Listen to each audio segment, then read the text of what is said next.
Anderson. Never in my life associated the word boring with baseball. We know what's up. Me? Yeah. Famous? Yeah. And I'm like giddy over there smiling like, we're about to win this shit. Did everyone give you crap? Give me a good host story. I'm not picking it up. We both love the game. We talk about it every day. Getting on baseball. Having some popcorn, you're fooling around your phone. I'd have to wait in line for 3 hours. Hang on, because it's about to be a wild ride. There's no human being on the planet I'd rather be talking to than Brian Anderson. It's just so true. I honestly saw you from across the field. I'm like, yes, playoffs are here. I get to see Brian. It's awesome. I really always appreciate you.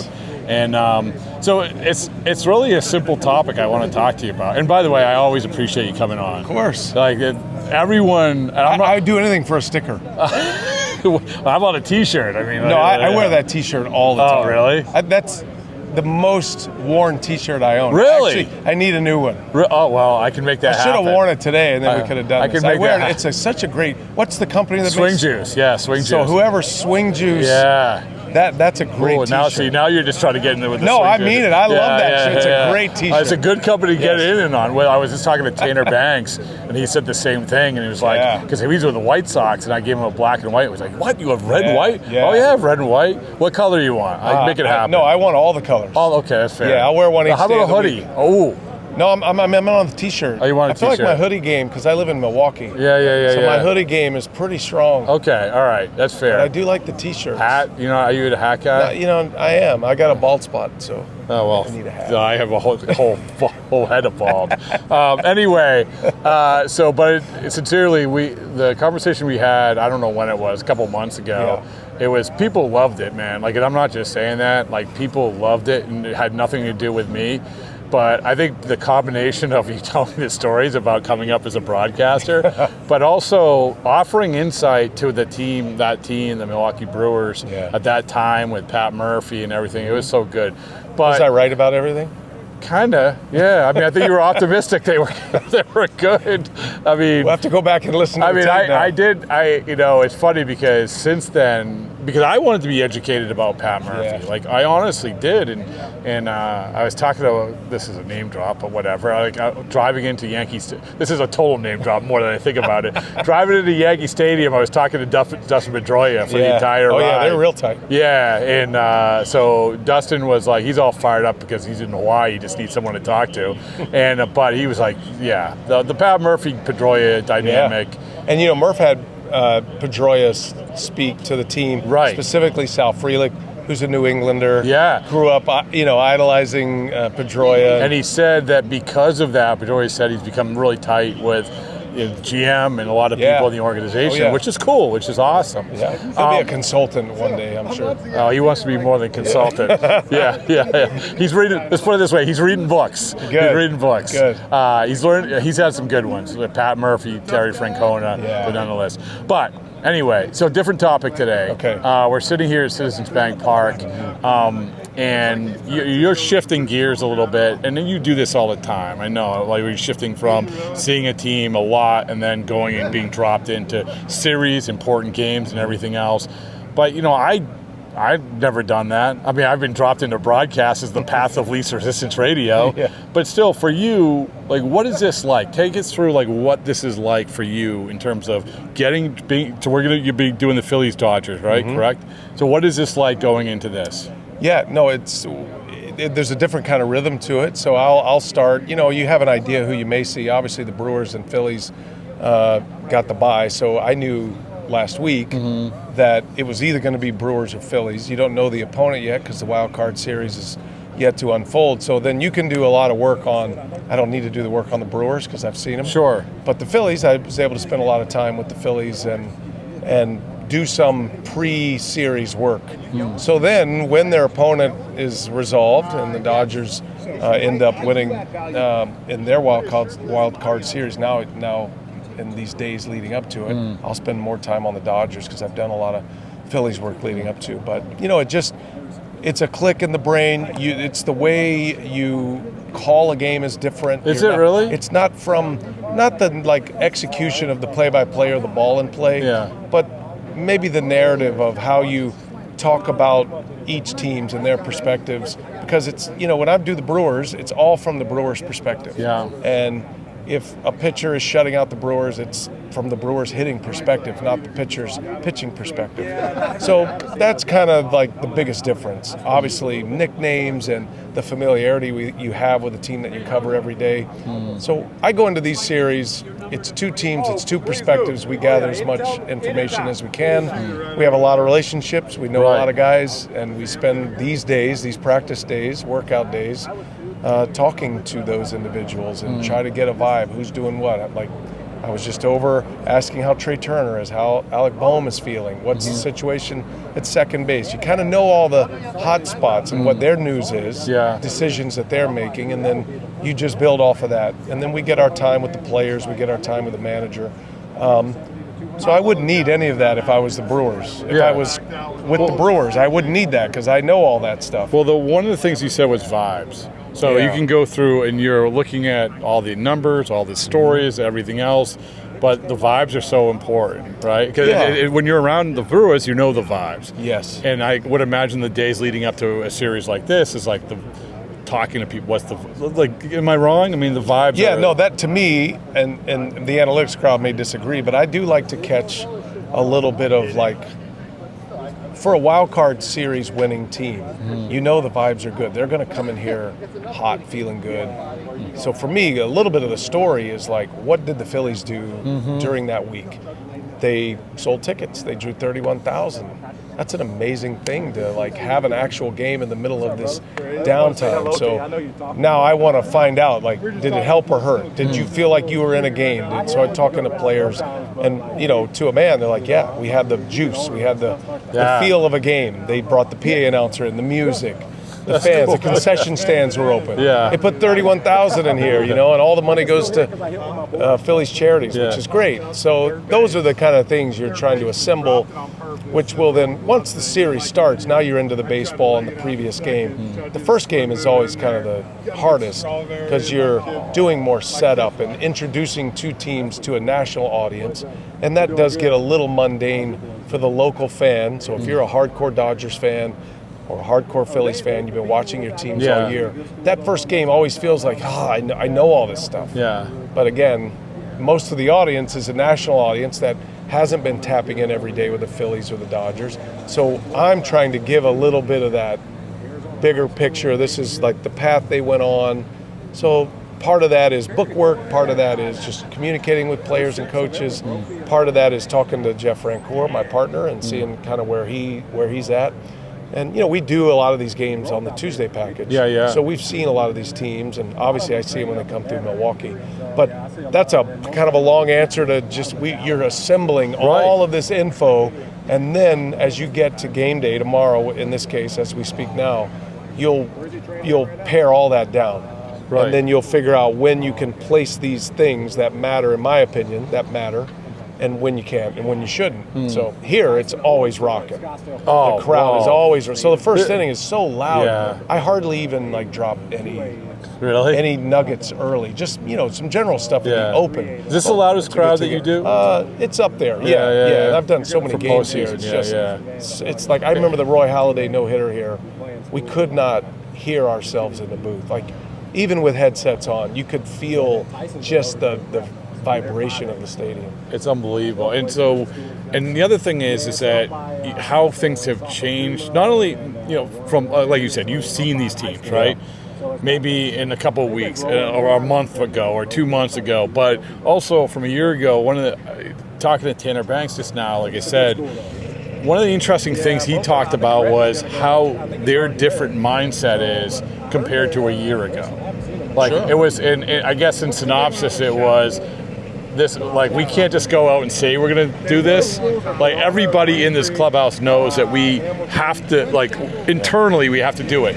And so to get that vibe, to get that feeling of how have things changed, whether it's from last year or last week or whatever it is. I mean, that's another thing that sort of the spreadsheets don't tell you, right? Well, and in my world, having done this, so this is our 19th year, TBS doing postseason baseball. It's my 18th. I started year 2.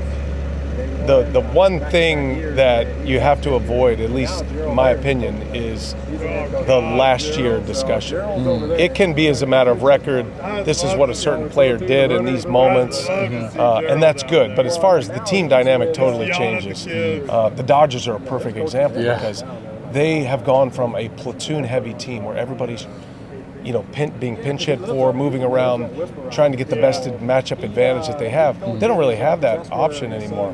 The only real move they'll make, if Will Smith is healthy and he's back, is in center field late games if they have a lead. They don't do much. Right. The Phillies don't do much. Yeah. So that would be a totally different thing than what we've seen from the Dodgers through the years. Right, and also every other team in baseball now too, right? Yeah, I mean, everybody's looking for those advantages, and the Dodgers will take advantage of those. There just aren't many windows where you need to do that. So one season may have, from a fan's perspective, it matters and all the feelings you have as a fan. Like, I remember the Phillies struggling last year or 2 years ago when we were here. We thought the Phillies had it handled. The Diamondbacks. With the Diamondbacks, and then they went to Arizona, and then they didn't. Yeah.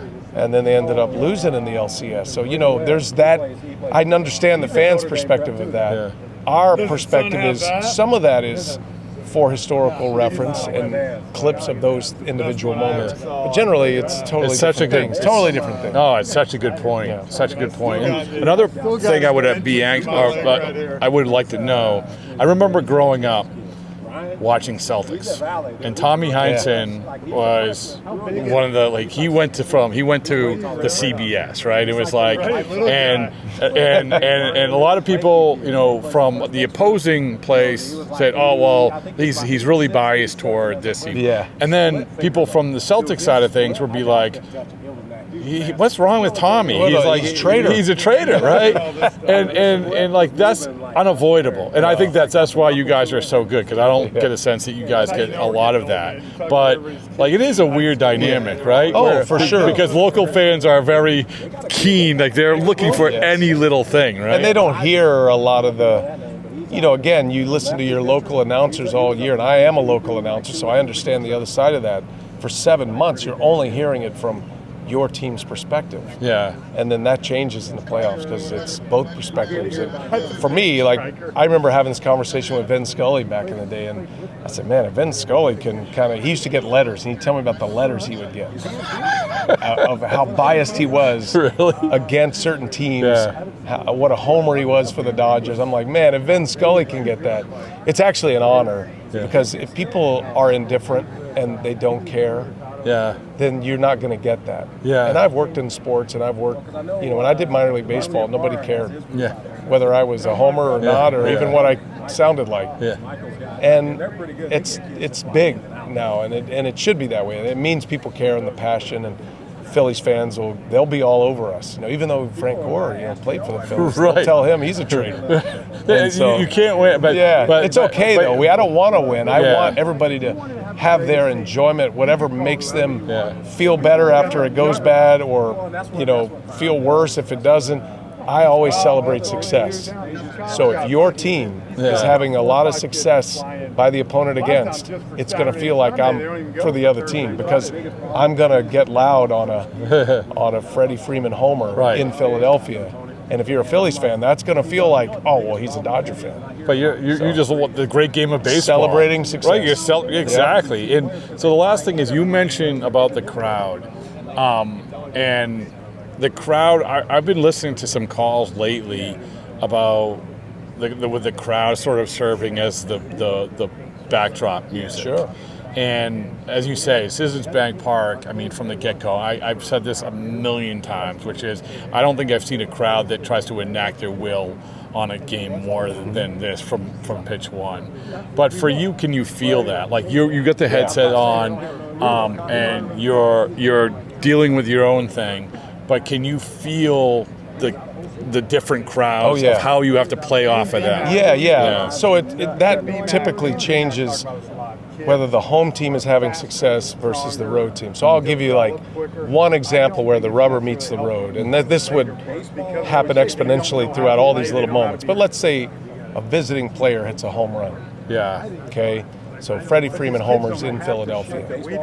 The crowd is going to be down So I can then add a few more pieces of nuggetry as he's rounding the bases. Yeah. But if Bryson Stott hits a home run in Philadelphia, I won't say a word. Yeah. There's no need to. Yeah. So that's why where you get like, well, he's had all this stuff to say about Freddie Freeman. Now, I remember it was actually in Atlanta, and they were playing the Dodgers, and I forgot who. Somebody had a strikeout to end an inning. Yeah. I think the bases were loaded or 2 on, and I didn't even call it.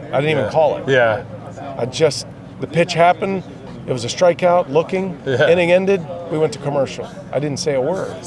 But then the response was like, I can remember like on talk radio in that market. I think it was LA actually. It's like, this guy, he didn't have anything to say.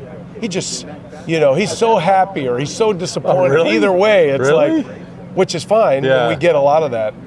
And that's okay, like I said, because people care about it. Yeah. And you're going to hear it the way you're going to hear it.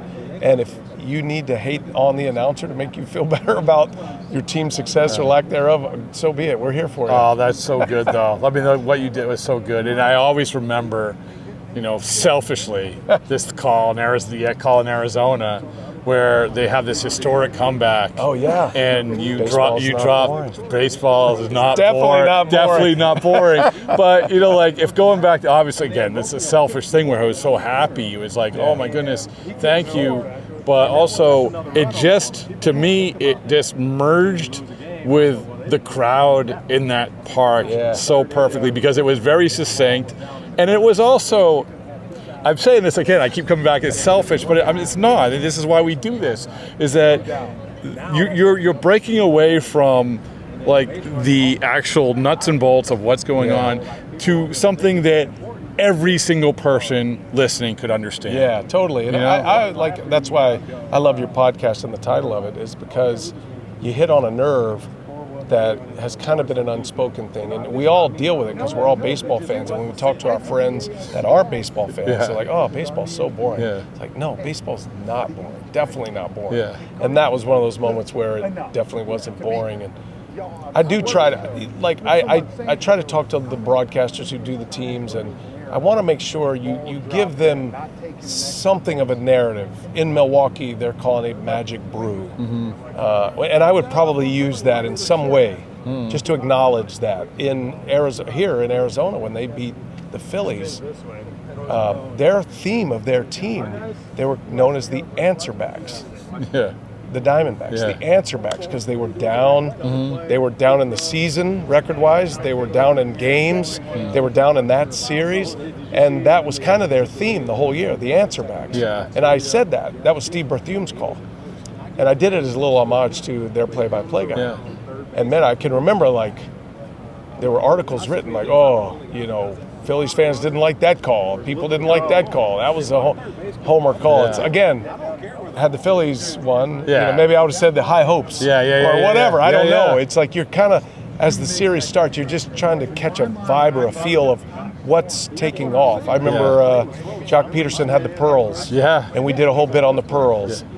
Bryson Stott, remember his walk-up music. We try to lay out on his walk-up music.